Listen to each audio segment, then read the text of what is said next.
Hi friends, welcome to HC world. ఎంతో టేస్టీగా ఉండే మెంతుల పులుసు అండి. చాలా టేస్టీగా ఉంటుంది. ప్రాసెస్ స్టార్ట్ చేద్దామండి. ముందుగా స్టవ్ పై ఒక ప్యాన్ పెట్టుకున్నానండి. దానిలో ఒక 3 టేబుల్ స్పూన్స్ ఆయిల్ని యాడ్ చేసుకుంటున్నాను. ఈ మెంతులు వేసుకోవడం వల్ల జీర్ణక్రియ అనేది సరిగ్గా జరుగుతుందండి. ఇది మనకి తల హెయిర్ గ్రోత్ కూడా ఉపయోగపడుతుంది. అలాగే ఈ సమ్మర్ సీజన్లో చేసుకొని తింటే మనకి చలువ చేస్తుందండి. ఇప్పుడు ఒక స్పూన్నర మెంతుల్ని ఆయిల్ హీట్ అయింది కదండి వేసుకున్నాను. అలాగే 2 పచ్చిమిర్చిని కూడా కట్ చేసి వేసుకుంటున్నాను.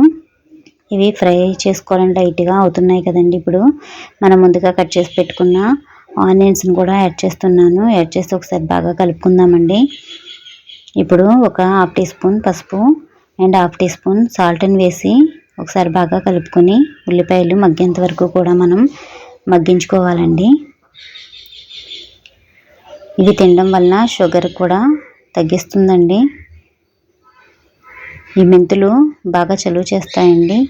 పాలిచ్చే తల్లుల్లో కూడా పాలు పెరగడానికి ఈ మెంతులు అనేవి సహాయపడతాయండి. కాబట్టి ఈ మెంతుల పులుసు అనేది వీక్లీలో వన్స్ కానీ 2 ట్రైస్ కానీ చేసుకొని తింటే బాగుంటుందండి. ఇప్పుడు ఆనియన్స్ బాగా కుక్ అయినాయి కదండి. ఇప్పుడు మనం ముందుగా కట్ చేసి పెట్టుకున్న టమాటో ముక్కల్ని కూడా యాడ్ చేసి టమాటాలు మగ్గేంత వరకు కూడా మనం మగ్గించుకుందామండి. ఒక 2 మినిట్స్ మూత పెట్టి కుక్ చేసుకుందాము. ఇప్పుడు ఒకసారి కలుపుకుందామండి. టమాటాలు కొంచెం మగ్గినాయి కదండి. ఇప్పుడు మనం కర్రీకి తగినంత కారం యాడ్ చేసుకుందాము. ఈ విధంగా కారం యాడ్ చేసుకున్నాం కదండి. ఇప్పుడు కొద్దిగా సాల్ట్ కూడా యాడ్ చేసుకుందామండి. ఇప్పుడు అంతా కూడా బాగా కలిసేంత వరకు కలుపుకొని ఒక 2 మినిట్స్ కుక్ చేసుకుందామండి.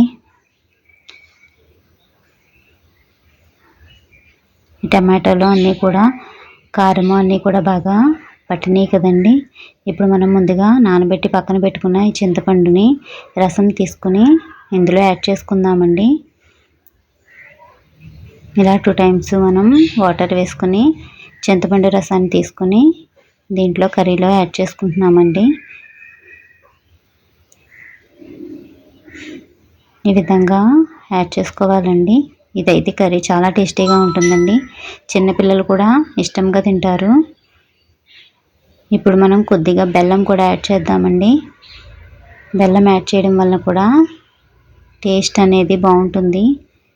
ఇదంతా పులుసు అనేది కొంచెం దగ్గర పడాలండి. దగ్గర పడేంత వరకు మనం కుక్ చేసుకుందాము. ఇంకొక 2 మినిట్స్ టైం పడుతుందండి. ఇంకా కొంచెం పలుచగా ఉంది కదా కన్సిస్టెన్సీ అనేది. ఇంకొంచెం చిక్కబడితే మన కర్రీ రెసిపీ అనేది రెడీ అయిపోయినట్టేనండి.